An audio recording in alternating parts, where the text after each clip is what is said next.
Se o Senhor não edificar a casa, em vão trabalham os que a edificam. Se o Senhor não guardar a cidade, em vão vigia a sentinela. Inútil vos será levantar de madrugada, repousar tarde, comer o pão que penosamente granjeastes. Aos seus amados ele o dá enquanto dormem. Herança do Senhor são os filhos, o fruto do ventre, seu galardão. Como flechas na mão do guerreiro, assim os filhos da mocidade. Feliz o homem que enche deles a sua aljava. Não será envergonhado quando pleitear com os inimigos à porta. Meus irmãos queridos, este salmo belíssimo que está diante de nós é um salmo bem conhecido.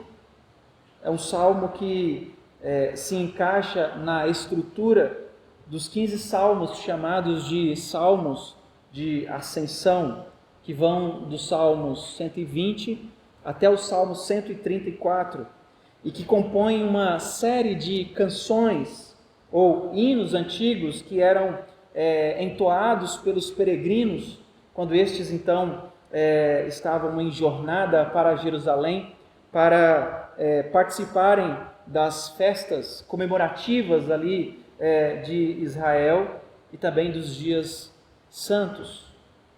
Esses salmos, meus irmãos, que compõem esses salmos de ascensão, eles percorrem aquela gama onde nós vemos constantemente os salmistas se colocando diante de Deus e expressando diante de Deus as suas profundas e internas lutas que eles tinham ali no seu coração.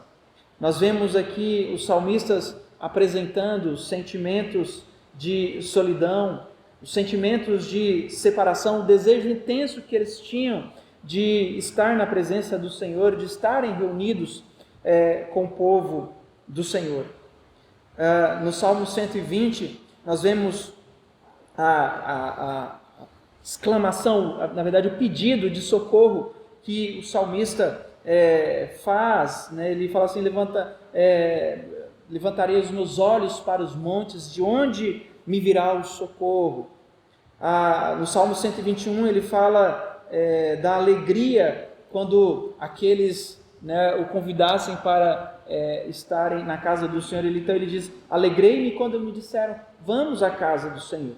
No Salmo 123, nós vamos ver o salmista dizendo: a ti levanto os meus olhos, tu que está entronizado nos céus. No Salmo 130, ele diz: das profundezas clamei a ti, ó Senhor. Senhor, ouve a minha voz. Até mesmo a natureza pessoal destes salmos, meus irmãos, transbordam em desejos, em orações, em anseios que os salmistas tinham pela comunidade da aliança, pelo povo de Deus, por estarem ali reunidos ao povo de Deus. Aqui então nós encontramos as bênçãos do Senhor sobre o seu povo. No Salmo 128 nós vemos isso. Nós vemos também as lembranças que os salmistas tinham da libertação que foi proporcionada a eles pelo Senhor. E no Salmo 133 nós vemos o salmista clamando a Deus para que pudesse viver em comunhão entre os irmãos. Aquele pedido, aquele salmo que nós bem conhecemos, que trata da comunhão que a igreja tem, da unidade, do amor, do apego que uns têm pelos outros. O Salmo 127, portanto, meus irmãos, está no meio destes cânticos de ascensão, lembrando estrategicamente aos peregrinos de como toda a vida, de como todas as circunstâncias que nós temos deve estar diante dos cuidados do Senhor. Esse Salmo 127, meus irmãos, ele mostra como a vida de uma pessoa está ali sempre na dependência do Senhor. Nós sempre dependemos do Senhor para qualquer coisa de nossas vidas. E nós precisamos desses lembretes. Nós precisamos, meus irmãos, entender que nós podemos até acelerar a nossa vida, ou acelerar os nossos passos na estrada da vida, indo a uma velocidade até mesmo alucinante, e mesmo quando nós agimos assim, quando nós aceleramos os nossos passos nessa estrada da vida, nós podemos perceber que não chegaremos a lugar nenhum. E este salmo aqui então, meus irmãos, nos leva a algum lugar. Este salmo nos leva a recolocar, a focar novamente a nossa atenção, os nossos olhos, os nossos pensamentos no Senhor. Esse salmo é como se ele nos colocasse de volta nos trilhos, é como se ele aprumasse a nossa existência, é como se ele trabalhasse em nossos corações, mostrando que independente de qualquer coisa que nós venhamos a fazer nesta vida, independente das conquistas, independente dos bens que nós adquirimos, meus irmãos, se o Senhor não estiver à nossa frente, nada disso tem valor nenhum, nada disso faz sentido. E aqui então, nós vemos que este salmo, ele culmina com uma realidade que contrasta fortemente com a desordem que nós testemunhamos dia a dia no mundo. Esse salmo aqui, meus irmãos, contrasta com a realidade que nós vemos a cada dia neste mundo caído, onde as pessoas estão sempre empregando cada vez mais forças, mais conhecimento, mais entendimento, mais recursos, onde elas buscam incessantemente chegar a algum lugar, mas elas sempre, a maioria delas, daqueles que não conhecem a Deus, ou todos aqueles que não conhecem a Deus, eles sempre fazem isto de forma autônoma, sem entender a necessidade que eles têm de serem conduzidos pelo Senhor. Uma vida diária que foca na dependência do Senhor e em seus caminhos, meus irmãos, é uma vida que de fato está dentro de uma ordem que mostra a real perspectiva da nossa vida, que mostra a realidade de nossas vidas. Muitas pessoas caminham de forma sombria pela vida, achando que cada passo é um esforço e um desgaste. E então elas não sabem nada sobre a alegria em meio às pressões da vida. Elas reclamam constantemente, desabafando acerca de suas frustrações, acerca de suas insatisfações, como se aparentemente tudo o que elas olham, tudo o que elas veem, tudo o que elas imaginam, só geram a elas canseira e enfado. Mas a vida, meus irmãos, não precisa ser uma vida onde nós vivemos constantemente e somos tomados por cansaço, por desânimo, por fadiga. Nós podemos viver a vida, meus irmãos, tendo prazer, tendo alegria, desfrutando dos cuidados do Senhor. O autor do livro de Eclesiastes, ele mostra isso quando ele ali ensina no capítulo, se eu não me engano, no capítulo 9 de Eclesiastes, acerca dos jovens, falando: jovem, alegre-se o teu coração, tenha prazer na vida, busque aquilo que agrada o teu coração, mas saiba de uma coisa, de tudo isso Deus te pedirá contas.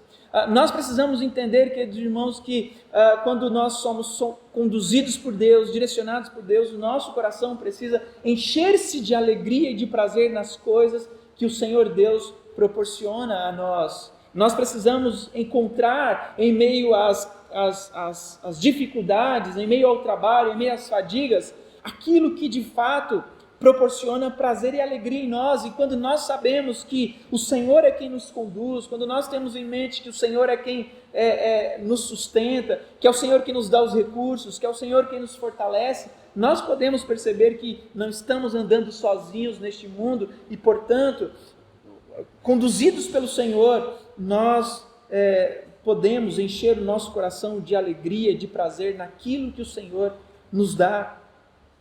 Como crentes, nós então somos chamados, meus irmãos, a reordenar o nosso mundo de acordo com o projeto de Deus, de acordo com a vontade de Deus, de acordo com a perspectiva, de acordo com a lei que Deus apresenta então a nós. E então nós precisamos, queridos irmãos, nos avaliar. Antes de podermos progredir na vida, nós precisamos fazer o trabalho duro da avaliação pessoal. Em 2 Coríntios, o apóstolo Paulo roga aos coríntios que façam o trabalho duro de se examinarem à luz do Evangelho. 1 Coríntios, Paulo fala isso quando nós vamos participar da ceia. Avaliem, pois, o homem a si mesmo, olhem para dentro de si, vejam como está a sua vida, e então coma do pão e bebam do cálice. Ou seja, avaliem a sua situação. Se estiver errado, tenha uma postura firme diante de Deus de corrigir os seus erros, de corrigir a sua postura, de viver daqui para frente de forma diferente, que honra e glorifica a Deus. Nós precisamos sempre nos autoavaliar, meus irmãos. E muitas vezes, este autoexame que nós fazemos nos faz, de fato, perceber que algumas coisas precisam ser mudadas em nossas vidas, precisam ser transformadas, e as coisas que precisam ser mudadas e transformadas em nossas vidas, essa mudança só pode acontecer através da ação do Espírito Santo de Deus em nós, mediante a proclamação da sua palavra. E às vezes nós então evitamos o autoexame para não, de fato, abandonar aquilo que nós precisamos abandonar e nos apegar àquilo que nós precisamos nos apegar. O Salmo 127, então, meus irmãos, ele faz isso em nós. O Salmo 127, eu não lembro quem foi que falou, mas um dos pregadores da atualidade, eles disseram assim: antes de você ler a Bíblia, antes de você estudar a Bíblia, deixe que ela te leia, deixe que ela te estude, deixe que ela veja como você está. E aqui, meus irmãos, nós podemos perceber neste salmo que as Escrituras, ela tem o poder de nos avaliar, ela tem o poder de nos examinar, ela tem o poder de ver exatamente onde está o nosso coração, onde estão os nossos pensamentos, onde nós colocamos os nossos olhos, onde está o nosso foco. A palavra de Deus tem o poder de nos trazer de volta para o lugar que nós precisamos estar. Então, meus irmãos, e aí, este salmo, o autor, o salmista, que foi escrito por Salomão, ele diz, logo no começo: se o Senhor não edificar a casa, em vão trabalham os que a edificam. Se o Senhor não guardar a cidade, em vão vigia a sentinela. Salomão, então, ele começa aqui este salmo com um princípio que é o mais amplo possível. Qualquer coisa que nós venhamos a fazer neste mundo, queridos irmãos, seja construir uma casa, seja vigiar uma cidade, seja trabalhar no trabalho que nós temos para o nosso sustento, é inútil fazer qualquer coisa destas se o Senhor não estiver nos conduzindo em todas as nossas realizações. Observe então a repetição de duas palavras que nós vemos aqui.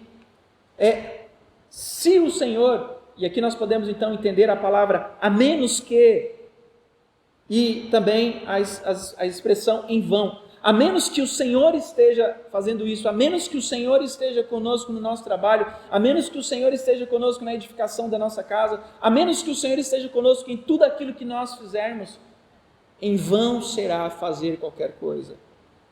A primeira expressão aqui exige uma verificação da realidade, nos leva a avaliar, a ponderar sobre todo o quadro de nossas vidas, se de fato o Senhor Deus está em tudo aquilo que nós fazemos. A segunda exige que nós façamos uma avaliação de para onde nós estamos indo, de qual é o resultado que as nossas vidas que nós estamos buscando em nossa vida. Essa passagem então nos traz de volta todo o propósito de nossa existência, queridos irmãos. Nós podemos construir um arranha-céu gigante, mas se não for feito pela força que o Senhor Deus nos provê, como se nós estivéssemos fazendo para Ele, o salmista diz: é em vão fazer.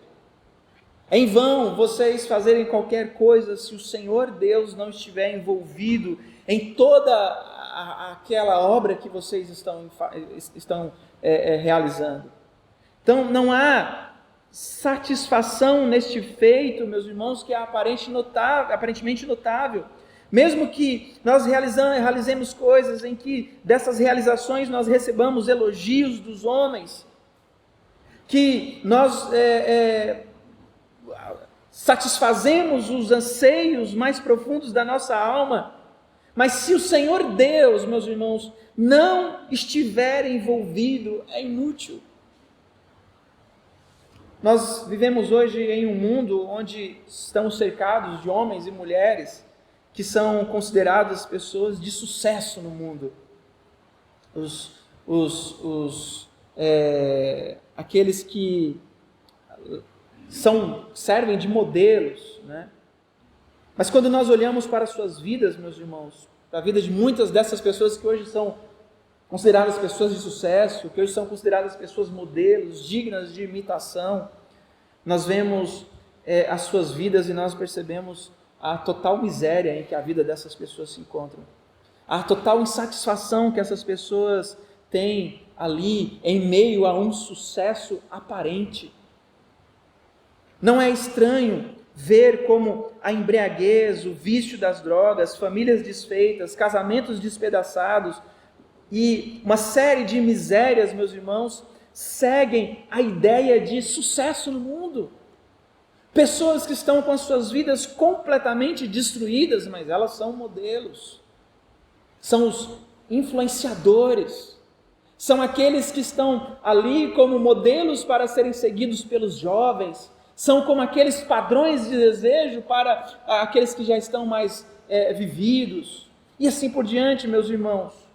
Mas até que cheguemos à frente, ao centro, onde o Senhor Deus se encontra e entendamos que o Senhor Deus está presente em todos os aspectos da vida, então tudo que essas pessoas fazem é inútil, tudo que nós fazemos é em vão, tudo que nós fazemos não tem sentido. Se Deus não estiver presente em cada realização, em cada obra, se Deus não for ali o direcionador daqueles que hoje são considerados modelos para nós, é inútil olhar para essas pessoas, porque nós vamos cair juntamente com elas. O apóstolo Paulo mesmo disse: sejam os meus imitadores, e aí Paulo não fala simplesmente isso, sejam os meus imitadores, e esquece, diz: veja como eu vivo a minha vida, olha como eu sou um padrão. Ele fala assim: olhe para mim, veja como eu imito a Cristo, e assim como eu faço, façam vocês também. Sejam meus imitadores como eu sou de Cristo. Imitem a Cristo, vivam como Cristo, tenham Cristo como modelo. E aí, escrevendo aos Filipenses, ele olha para aqueles irmãos que estão ali em Filipos e fala: busquem aqueles que são modelos no meio de vocês, que vivem os verdadeiros padrões de piedade, que vivem os verdadeiros padrões de santidade. Esses de fato são aqueles permeados pela bondade e pela misericórdia de Deus. Estes são aqueles que de fato são edificados pelo Senhor. Estes são aqueles, meus irmãos, que são conduzidos pelo Senhor. E por isso é bênção para nós estarmos perto destes. Eu não lembro qual salmo, o salmista diz assim: a minha alegria é estar próximo aos notáveis do Senhor. Queridos irmãos, nós não temos modelos a ser seguidos que estão longe do Senhor, porque estes são uma tragédia para o mundo e para a vida, e seguir essas pessoas também será uma tragédia para nós. O salmista, no Salmo 119, verso 73, ele diz: as tuas mãos me fizeram e me formaram. E o salmista, então, ele fala isso, mostrando a verdade fundamental da vida, de que Deus nos formou, de que Deus nos fez, dele nós somos, por ele nós somos conduzidos. Agostinho de Hipona entendeu isso quando ele orou: tu nos fizeste para ti, estamos inquietos até encontrarmos o nosso descanso em ti. Há uma inquietação, segundo Agostinho, no coração do homem até que ele encontre descanso em Deus. E portanto, meus irmãos, a vida longe do Senhor é uma vida vã, é uma vida sem sentido. E este ponto aqui então ressoa por todo este salmo, corrigindo a arrogância, corrigindo o egocentrismo, corrigindo o modo vão de viver dos homens. Um outro fato importante aqui, meus irmãos, é que todos nós temos uma propensão pecaminosa de ver a nós mesmos e os nossos esforços como primários, sem relegar a Deus um papel de importância. Nós achamos que o papel de Deus nas nossas realizações é um papel secundário. Nós tomamos o crédito por nossas realizações e damos a Deus às vezes uma gorjeta, dizendo: olha, Senhor, o Senhor ajudou minimamente, eu fiz isso. E aí a gente lembra do Senhor lá em Crônicas, dizendo para o povo de Israel, quando saiu do Egito, para que eles entendessem que foi o braço forte do Senhor que os tirou dali, para que eles não viessem a dizer: olha, o meu braço fez isso, a minha força fez isso, as minhas condições fizeram isso, os meus recursos fizeram isso. E aí o Senhor diz: por isso eu os humilhei, por isso vocês passaram por lutas e por dificuldades, para que vocês entendessem que não foram vocês que fizeram isso, mas foi eu que fiz por vocês. E aí então, meus irmãos, nós precisamos entender constantemente que se nós estamos de pé, se nós respiramos, se nós temos o que comer, se nós temos o que vestir, se nós temos saúde, se nós temos família, se nós temos um lar, se nós temos amigos, se nós temos vida, é porque o Senhor Deus nos proporciona, e não há absolutamente nada que os nossos esforços sem Deus pode adquirir a cada um de nós. Sem Deus nós nada podemos fazer, e o Senhor Jesus já disse isso, meus irmãos: sem mim vocês não podem fazer nada. E portanto, queridos irmãos, nós precisamos entender que tudo que nós temos, tudo que nós somos, todas as bênçãos que nós recebemos, vêm bondosamente das mãos de Deus. E aqui então, meus irmãos, nós vemos o salmista mostrando isto. As maiores medidas da vida, meus irmãos, não são encontradas em nossas contas bancárias, ou nas propriedades que nós temos, ou nas nossas medalhas penduradas na parede, ou nos nossos diplomas pendurados na nossa mesa. É assim que o mundo tende a medir o sucesso da vida. Mas nós não devemos cair, meus irmãos, neste tipo de pensamento, porque certamente nenhuma destas coisas podem ser mais valiosas para nós do que saber que nós somos o que somos, porque nós temos Deus. Nós devemos mergulhar mais fundo, meus irmãos, nesta realidade, para que nós possamos entender, queridos, que a nossa satisfação, a nossa alegria nunca pode ser colocada nas coisas deste mundo, mas a nossa satisfação e a nossa alegria estão sempre em Deus. Jesus nos disse que a vida não consiste na abundância dos bens que um homem tem, pois mesmo quando alguém tem abundância, a sua vida não consiste meramente em posses. A vida real, meus irmãos, consiste em conhecer ao Senhor que nos criou e nos leva a viver somente para Ele, para a glória do seu nome. E é nessa direção que este salmo nos conduz. Não é que o salmista aqui não vive no mundo real, onde ele não enfrenta problemas, onde ele não enfrenta lutas, onde na sua casa não tem dificuldades, não existe demandas financeiras, não existe problemas de relacionamento. Mas, meus irmãos, é preciso olhar para este salmo e ver que, mesmo em meio a todas essas dificuldades que é vivida por cada ser humano neste mundo caído, cada uma destas coisas, meus irmãos, ela contra respostas, e nós encontramos corrigir as dificuldades da vida na presença do Senhor.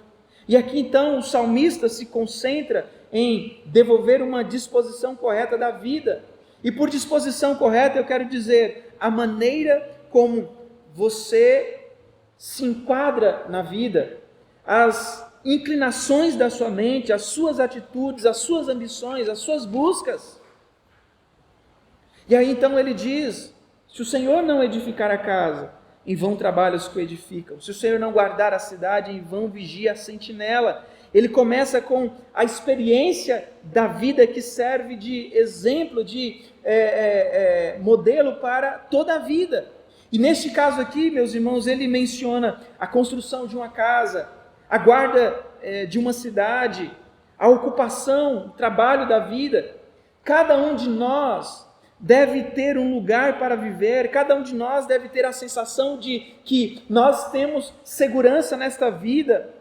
Isso faz parte da existência humana, meus irmãos. Mas como que nós nos enquadramos nesta realidade? Como que nós nos colocamos diante destas realidades que são comuns à vida?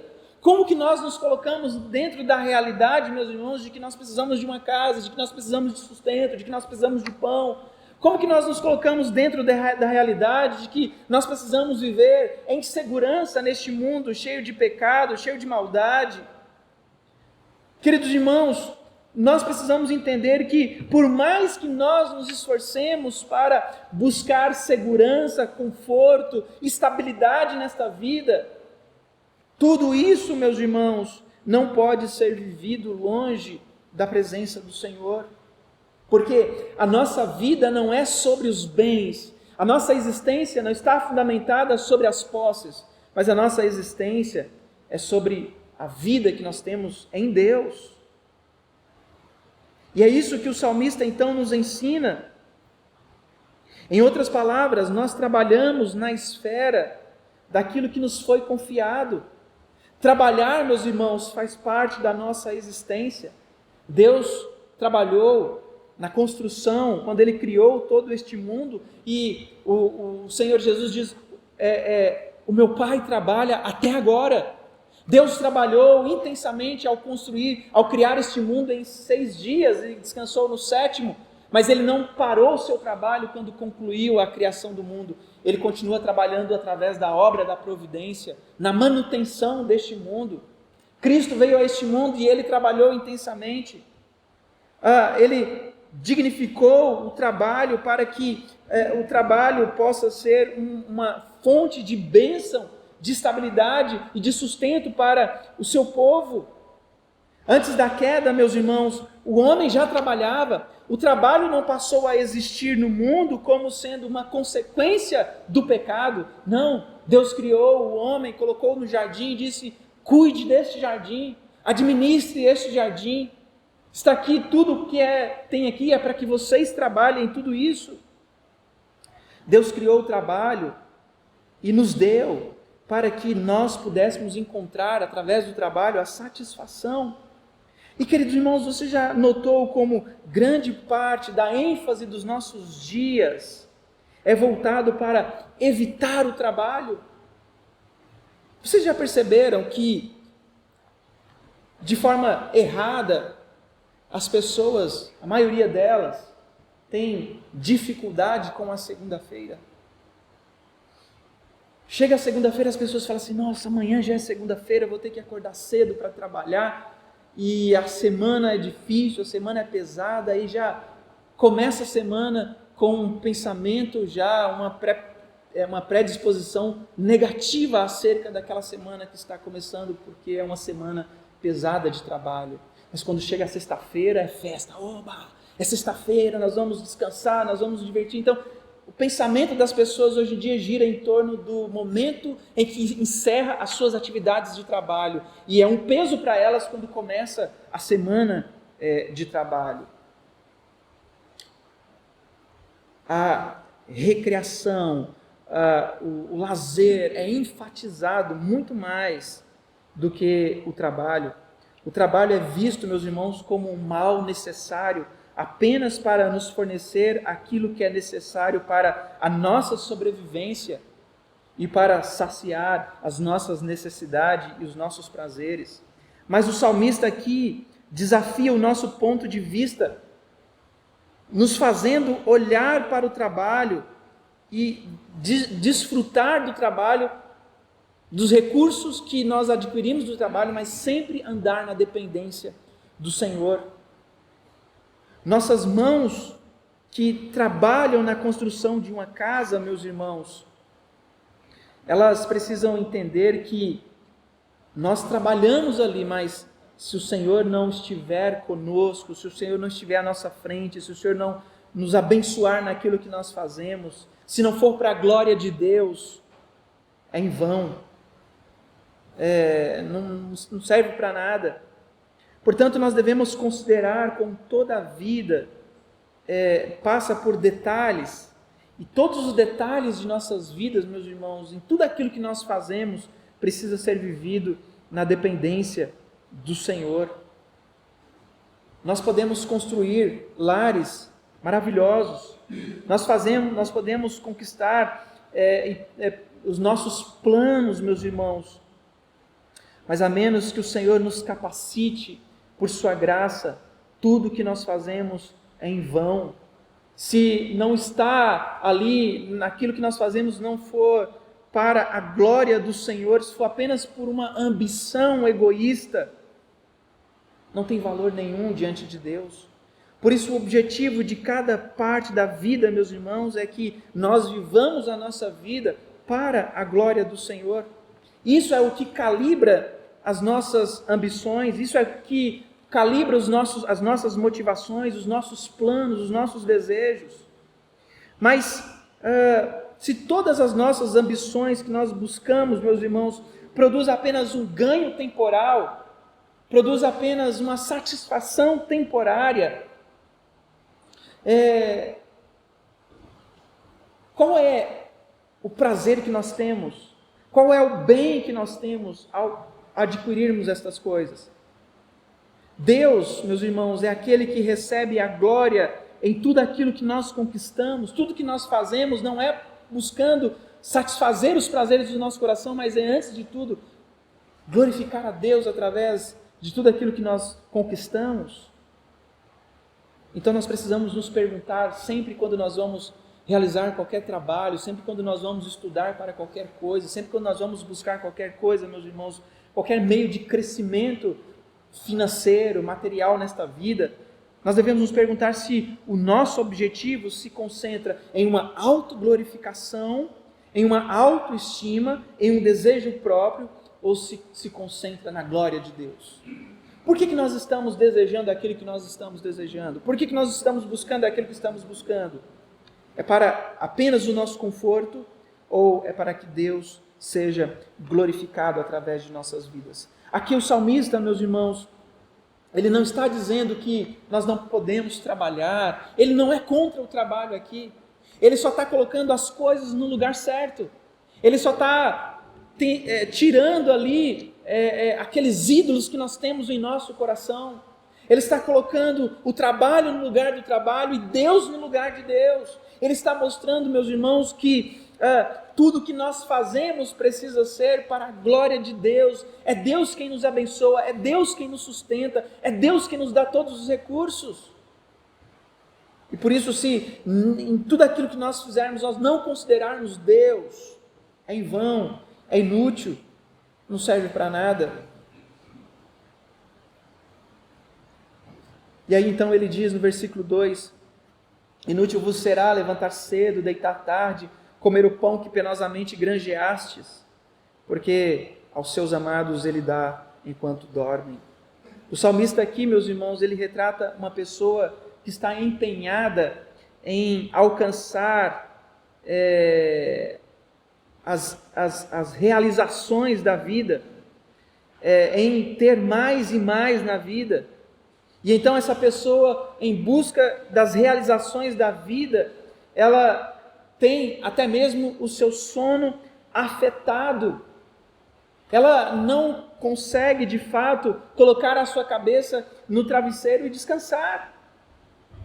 Ele trabalha arduamente para que, no final das contas, ele possa ter mais e mais riquezas. Ele, então, parece que até está progredindo na vida, mas o processo o deixa cada vez mais miserável, porque ele não aproveita a vida, porque ele não descansa em Deus, porque ele não descansa nos meios que Deus proporciona.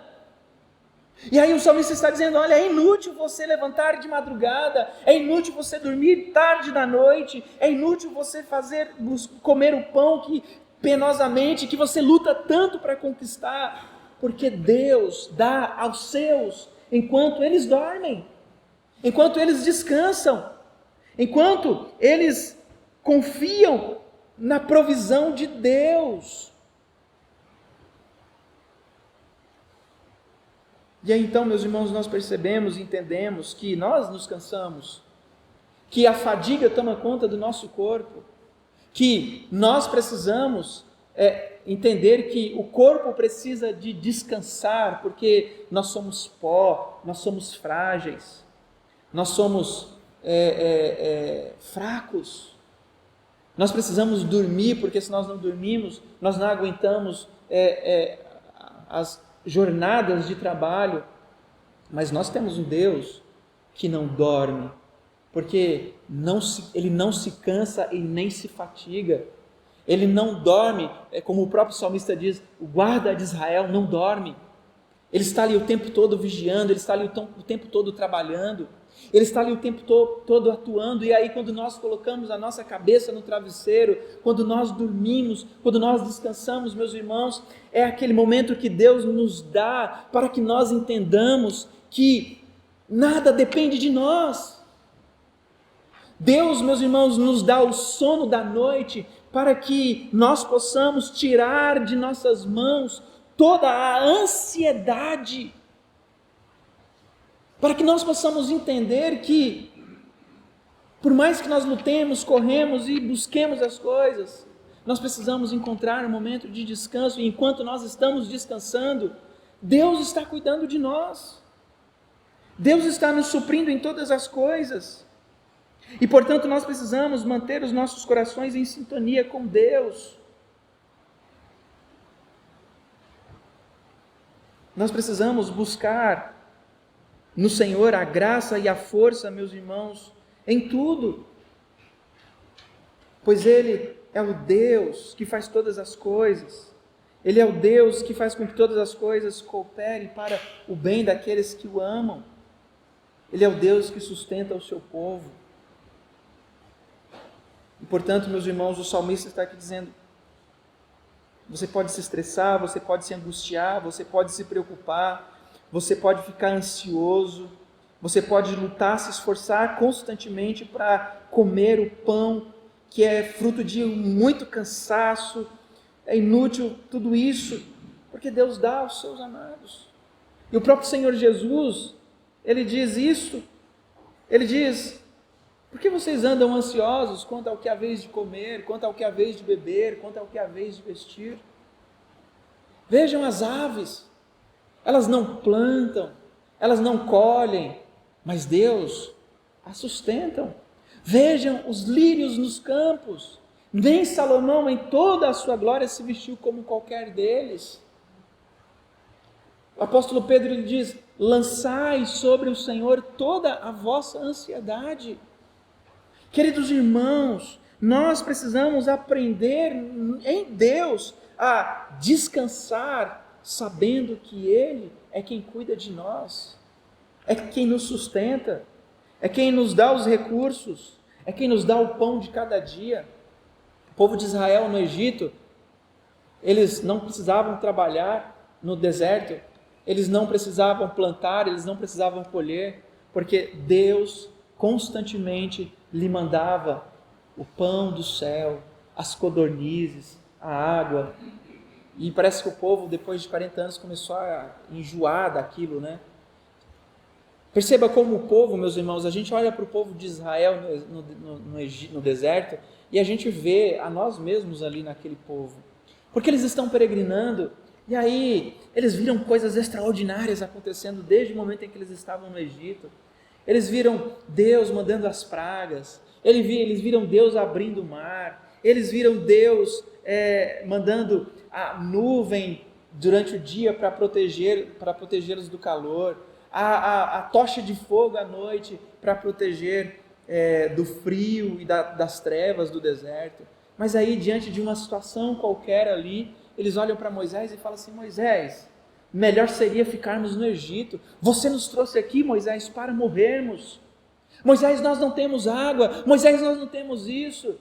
A murmuração, e aí a Bíblia diz, meus irmãos, que aquele povo ficou caído no deserto por causa da sua murmuração.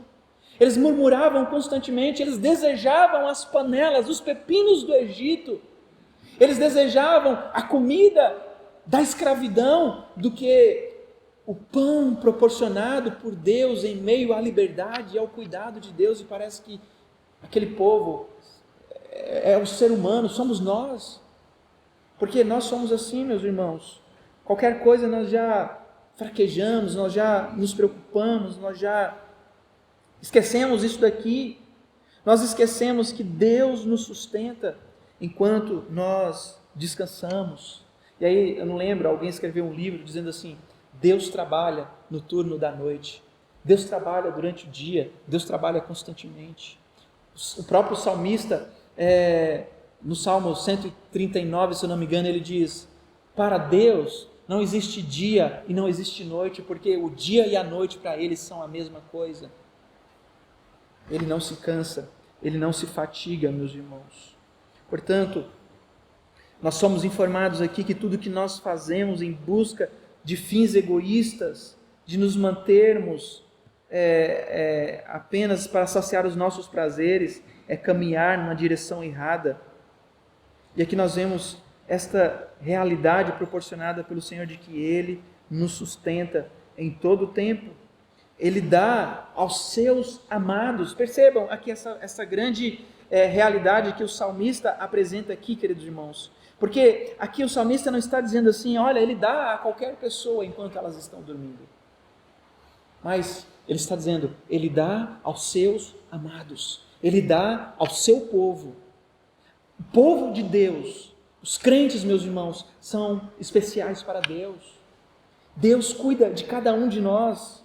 Deus supre de forma especial, com a sua providência, com o seu amor, as nossas necessidades. Ele nos dá o contentamento, Ele nos dá tudo aquilo que nós precisamos, queridos irmãos. Mas, queridos, aqui nós vemos também uma outra realidade importante que afeta toda a nossa casa, que afeta todo o nosso lar. Porque aqui nesses versos 3 a 5, o salmista vai falar sobre os filhos.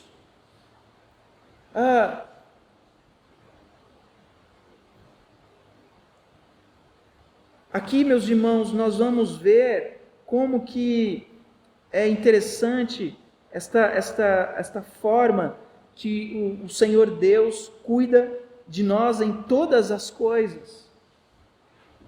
E aí a pergunta que nós podemos fazer aqui, ou que muitos podem fazer aqui é: o que isso do sustento de Deus, de que Deus guarda, de que Deus provê, de que Deus está à frente de tudo, o que isso tem a ver com a família? E aí nós podemos dizer tudo. Porque aqui, meus irmãos, nós não vemos um salmo desconexo, parece até que né? Parece que os versos 1 e 2 falam de uma coisa, os versos 3 e 5 falam de outra. Mas a Bíblia, ela nunca está desconexa. Ela flui nas suas ideias. E aqui ela mostra a dependência que nós temos do Senhor. E a primeira declaração que nós vemos aqui, meus irmãos, no versículo 3, é sobre a maneira como nós lidamos com a família. Ele diz: herança do Senhor são os filhos, o fruto do ventre do seu galardão.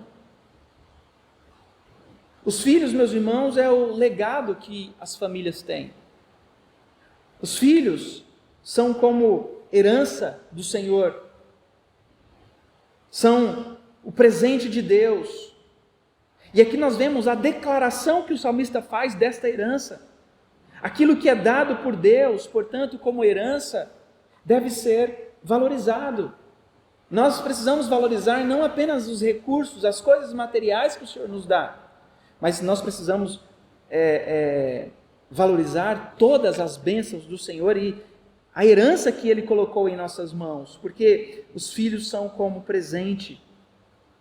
Os filhos, então, meus irmãos, são um tesouro para que nós possamos desfrutar dele, que nós possamos cuidar dele, para que nós possamos prepará-los para o próprio Deus. Deus, quando dá filhos às famílias, meus irmãos, Deus não nos dá os filhos simplesmente para termos uma casa cheia de filhos, mas Ele nos dá para prepararmos uma geração para ser o seu povo. Nós preparamos os nossos filhos não para nós. Os nossos filhos são bênçãos que Deus coloca em nossas mãos, mas nós não podemos olhar para eles e pensar assim: eles nunca vão sair debaixo das minhas asas, eles nunca vão sair da minha casa, eles nunca vão sair da minha presença. Porque, meus irmãos, nós precisamos criar os nossos filhos para viverem a vontade de Deus neste mundo. Nós precisamos criar os nossos filhos para que eles aprendam desde cedo como servir a Deus, como amar a Deus, como cuidar da casa, como colocar a sua dependência em Deus. Nós criamos os nossos filhos, meus irmãos, fazendo com que eles olhem para nós e vejam em nós pessoas que descansam, que confiam em Deus e que estão ensinando a eles também a viverem desta forma. E então nós temos os nossos filhos e nós criamos, preparando eles para que também eles tenham as suas famílias. O Senhor, meus irmãos, Ele então nos dá essa herança, Ele nos dá este presente, o fruto do ventre, o galardão, e Ele nos dá isso para que nós possamos valorizar este bem, esta bênção, este presente que nós temos em nossas mãos, para que possamos criá-los para Ele, para serem os seus servos, a família da aliança, a família da fé, o povo de Deus. E os filhos, portanto, eles são desde cedo ensinados a servir, a temer, a obedecer e a amar a Deus. Eles são ensinados desde cedo o que é responsabilidade. Desde cedo eles são ensinados o que é viver de forma séria na presença de Deus. E então, meus irmãos, nós precisamos aproveitar ao máximo este presente que Deus nos dá. E aí o salmista então nos diz como que nós podemos aproveitar isso de forma grandiosa, porque diz assim: como flechas na mão do guerreiro, assim são os filhos da mocidade. Feliz é o homem que enche deles a sua aljava, não será envergonhado quando pleitear com os inimigos à porta. Queridos irmãos, naquele tempo em que Salomão vivia, quando ele escreveu este salmo, que tinha aquelas grandes batalhas, que tinha aqueles flecheiros, que tinha aqueles soldados com as suas lanças, com suas armas, que eram tão diferentes das armas de hoje, as flechas que eles tinham, eles não compravam na loja da esquina.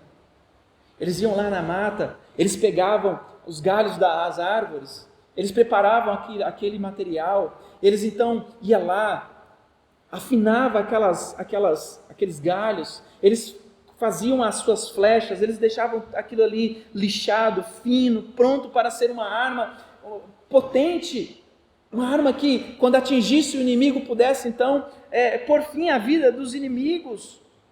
O trabalho, meus irmãos, de moldar uma flecha, o trabalho de lixar, o trabalho de alisar, o trabalho de fazer aquela flecha se tornar, aquele graveto de árvore se tornar uma arma mortífera, era difícil, não era fácil. E aí o salmista está dizendo que o trabalho que nós temos de preparar os nossos filhos também não é fácil. Não é fácil, meus irmãos, ensinar e criar filhos num mundo como esse que nós estamos vivendo hoje. Um mundo que apresenta todo tipo de realidade pecaminosa, um mundo que um mundo caído, um mundo que tenta de todas as formas tirar os nossos filhos da presença do Senhor. Nós vivemos em um mundo, queridos irmãos, em que de fato nós precisamos afiar, lixar, fazer a ponta, preparar as nossas flechinhas para que eles possam ser guerreiros, mas para que eles possam ser fortes e fiéis e tementes ao Senhor, não se deixando levar pelas artimanhas do maligno, não se deixando moldar e se enveredar por este mundo caído. Nós precisamos instruir constantemente os nossos filhos, meus irmãos. E por isso os pais precisam ser os seus professores. Os pais são os seus sacerdotes. Os pais são aqueles que ensinam os seus filhos constantemente. E aí o povo antigo, o Antigo Testamento diz assim, olha, vocês precisam ensinar os seus filhos quando vocês estão andando com eles, quando vocês estão caminhando na rua, quando vocês estão assentados à mesa. Em todo tempo, em todo momento, nós precisamos ensinar os nossos filhos. Os nossos filhos, eles aprendem conosco, através daquilo que nós ensinamos e através do exemplo que nós damos a eles. Esses dias eu estava vendo na internet uma pessoa, um casal que criou a igreja chamada a Igreja da Criança. Eu olhei para aquilo ali e falei assim, meu Deus, esse mundo está perdido. Porque a igreja mesmo é uma obra, uma estrutura magnífica, muito bonita, salas bem feitas, com mesas bem escolhida, um design muito bonito, uma pintura bonita. Então tinha várias salas para as crianças e lá no fundo tinha lá o lugar onde os pais ficavam, onde os filhos deixavam os pais para cultuarem, né? Que é diferente. Porque nas maiorias das igrejas tem os cultinhos. O pai leva o filho para o cultinho e volta para o culto, no salão de cultos, né? Lá era diferente, as crianças levavam os pais para o salão de culto e voltavam para as suas salas. Meus irmãos, é uma inversão, porque os filhos eles aprendem com os pais. Eles aprendem com o modelo que os pais ensinam. Os filhos eles aprendem a adorar a Deus, não é numa salinha, num cultinho, que eu nem gosto desse termo, cultinho, porque não existe isso. Eles aprendem a louvar e adorar a Deus sentado nesses bancos, junto com os pais.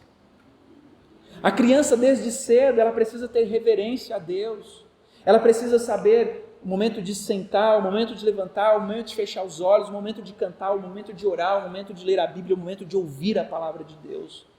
E eles não aprendem isso numa sala separada dos pais, eles aprendem isso junto com os pais. E isso, quando nós fazemos isso, meus irmãos, é preparando as nossas flechinhas, os nossos filhos, preparando aqueles que enchem as nossas aljavas, para que eles possam ser os servos de Deus que vão conduzir o rebanho do Senhor no dia de amanhã.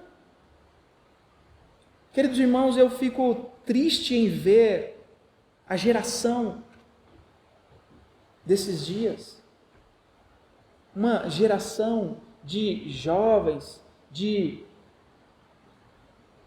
adolescentes, né? Na verdade, essa expressão adolescente nem existe. Na Bíblia não existe a palavra adolescente, na Bíblia tem a fase da criança, e de criança já é jovem. Deixou a fase infantil, chegou na idade onde elas começam a entender as coisas, já se torna jovem. Mas enfim, nós vemos crianças, adolescentes, jovens, adultos frágeis. Nós vemos homens que esperam as mulheres pedirem eles em casamento. Por quê? Porque são gerações que estão sendo criadas de forma errada. gerações de pessoas frágeis, que se abatem com qualquer coisa, homens frágeis, homens fracos, homens que não sabem cuidar, que não sabem proteger as suas esposas, as suas casas, as suas famílias, homens que com 30, 40 anos estão vivendo debaixo do mesmo teto que os seus pais, que vivem como uma juventude eterna. Eles acham que nunca deixarão de ser jovens e nunca deixarão a dependência dos seus pais. Mas, meus irmãos, nós precisamos ensinar os nossos filhos a viverem de fato como a Bíblia nos ensina. As flechas, elas não permanecem para sempre em nossas aljavas. Elas estão nas mãos do guerreiro em sua aljava para serem colocadas em seu arco e serem lançados. Nós estamos preparando os nossos filhos para enfrentar este mundo caído, meus irmãos. E por isso, para enfrentar este mundo caído, nós precisamos ensiná-lo com toda a armadura de Deus. Nós precisamos proteger eles e equipá-los com aquilo que Paulo diz lá em Efésios, nos revestir de toda a armadura de Deus, que é a palavra do Senhor, que é o ensino. E aí o salmista então diz no final: feliz o homem que enche deles a sua aljava, não será envergonhado quando pleitear com os inimigos à porta. Aqui então, meus irmãos, a ideia é que um homem com muitos filhos, um homem exemplar, ele não será ridicularizado por seus oponentes, porque os seus filhos serão para eles um testemunho vivo da retidão e da integridade daquele homem. As portas da cidade eram um lugar onde os hebreus se reuniam para conduzir os negócios, para executar a justiça, e ali eles lidavam com todo tipo de homem, às vezes lidavam com inimigos, e um homem que tinha muitos filhos, ele nunca estava sozinho, porque quando ele era cercado por seus inimigos, ele tinha ali as suas flechas, e ele então poderia muito bem sair daquela situação. Aplicando isso aos nossos dias, meus irmãos, um lar satisfatório é uma fonte poderosa de testemunho para Jesus Cristo, para a obra de Cristo, para o Evangelho de Cristo. Em um dia, em um tempo, em uma época como a nossa, meus irmãos, quando há uma rebelião de crianças, de adolescentes, quando nós vemos crianças, jovens, vivendo relacionamentos fragmentados no lar, nós percebemos que essa não é a realidade dentro do nosso lar, porque os nossos filhos são ensinados de acordo com a palavra de Deus, eles são fortalecidos pelo poder de Deus, eles são ensinados com o exemplo que nós temos de piedade, de retidão e de testemunho no Senhor Jesus, de que nós vivemos para Deus e que nós consideramos Deus em todas as coisas que nós fazemos.